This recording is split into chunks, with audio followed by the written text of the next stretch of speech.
NIAC changes the possible because it takes something we cannot do and it says, let's figure out if we could. The purpose of NIAC is early studies of visionary concepts. They have to be innovative yet credible.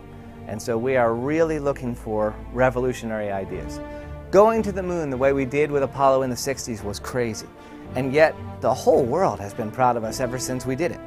And that's the kind of thing that can be enabled if you're willing to take risks and think boldly. Good ideas can come from anywhere. Let's not try to guess who has them. Let's just say pretty much anyone who wants to can propose. Those proposers could be NASA researchers, or at universities, or businesses, or garage inventors. It's an open call for proposals every time. NIAC's job is to say, what could happen? Would it be great if it could be enabled? And then what technologies are needed to get there so that we can invest in the next few years. Being visionary means sometimes it's going to take a long time to get it to fly. Our job is to give it a chance. NIAC funds aerospace architecture, system, and mission concepts for anything related to aerospace. And so that includes propulsion, power, human exploration, science, aeronautics, pretty much anything that relates to NASA goals or potential aerospace missions. We studied one last year, which was taking the idea from the pages of science fiction of suspended animation.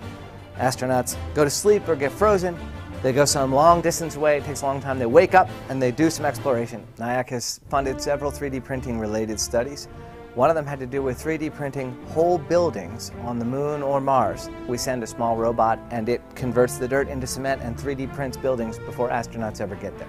One concept is the V2 suit, which is to be worn inside the spacecraft. It helps you preserve your attitude and orientation in microgravity. Almost make you feel like you're on Earth and just sitting here working normally. So we've also studied microbial fuel cells and the question of whether we might one day be able to send these batteries basically with bacteria in them and then run small robots, all without any of the traditional power sources. NIAC has studied several things, from an entirely new structure in space people could live in and how that could grow and it could enable mankind in space, to innovative systems in life support and radiation shielding. Every year we get some cool proposals for new ways to send robots where we cannot today.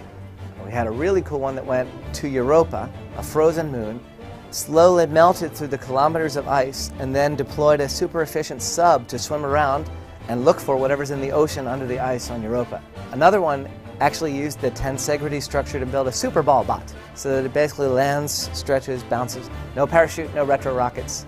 Just a cool way to get down and go explore. NIAC is the most inspiring program in anything related to aerospace, not just NASA.